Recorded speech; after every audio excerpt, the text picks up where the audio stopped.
All right, this is lesson 7.1, and I've recorded this once and it was way too long, so I might be talking fast in this one. You're going to be working on identifying and analyzing key components of an argumentative text. You have worked on quoting, paraphrasing, and summarizing, and then you've used those skills to look at narrative and informational text, and now this is the final benchmark of the course. You're using those skills to look at argumentative texts. So take a look at these two visual texts and try to think about what's the difference between them. Both of them are about e-cigarettes, right? But what's the difference? If you look at figure A, you can see that it's a diagram of an e-cigarette. It's really just kind of telling you what the parts of it are.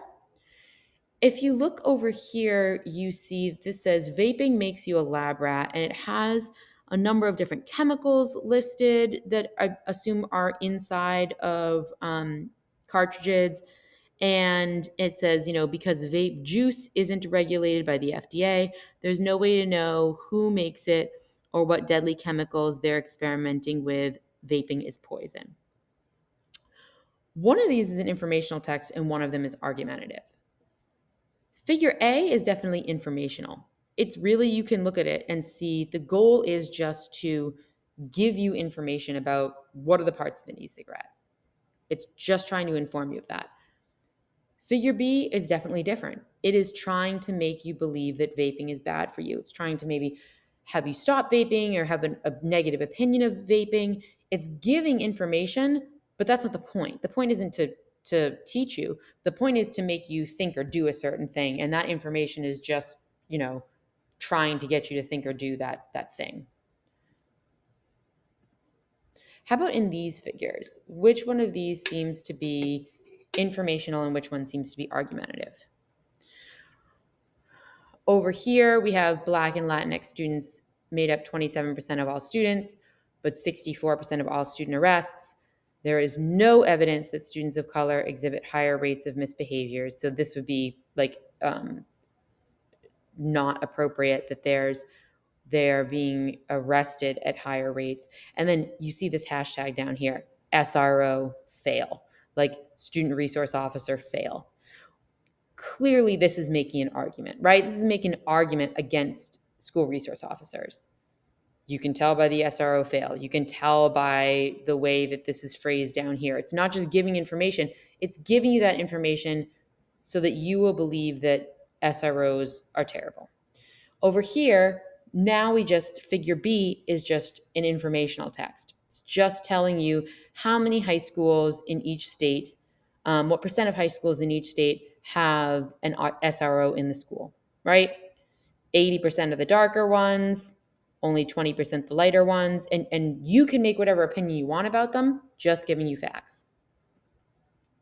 So, as I said before, we're going to talk today about argumentative text. This is the last real major category of text.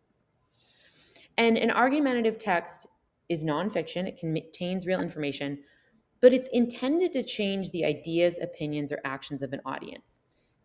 It's not trying to teach you about something. It's trying to make you think something, and it's going to give you information that will try to make you think that thing, right? It makes an argument.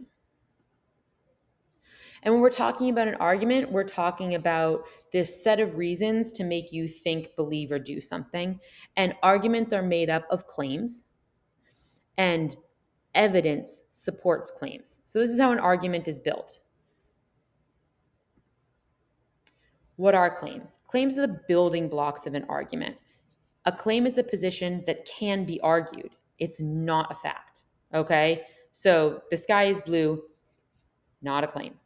Okay, you can't really argue that. I mean, I know people can argue anything, but really, like, you guys know the difference between a fact and an opinion, or a fact and a claim that can be sort of like people may have disagreement or argue over. So take a look at these statements. Apple shipped 206.1 million iPhones in 2020. People find iPhones are easier to use than Galaxies. iPhones are a waste of money. I like iPhones way more than Galaxies. So if you take a look at those four, try to think about on your paper now for slide 6, which ones of those are claims? And which ones of those are just facts, or maybe they're just like opinions, matters of personal preference. Like, you can't really argue with me if I'm like, oh, my favorite color is blue. Like, we can't argue that. Like, that's my favorite color. It's just my personal preference, right? But we can argue that, whether or not, we should paint our house blue. Like that, that's something that we can argue about. So this isn't a claim. It's a fact. You can look it up. It's either true or false. This is a claim, right? We can argue and, come up with reasons why people do or do not find iPhones easier to use. Also a claim, right? We can argue about whether or not they are worth the money. Not really a claim, because I'm just saying it's my personal preference. I'm saying, like, I just like them better. And you can argue with me about whether they are a better value or whether people should buy them. You can't really argue with me about whether I like it better or not. Like, I do. So when we read an argumentative text like the one you're going to read today, what should you be doing? First of all, you want to try to determine the text's main argument. You got to first of all know, what does this thing want me to do, think, or believe? Then you're going to look for the claims that support the argument and think to yourself, okay, do they do a good job of supporting the argument? Then you want to look for evidence. Like, are these claims supported by evidence? If there is, if someone's making the claim, hey, like, vaping is bad for your health, is there any evidence given in that argumentative text to back that up? Or are they just expecting you to believe that?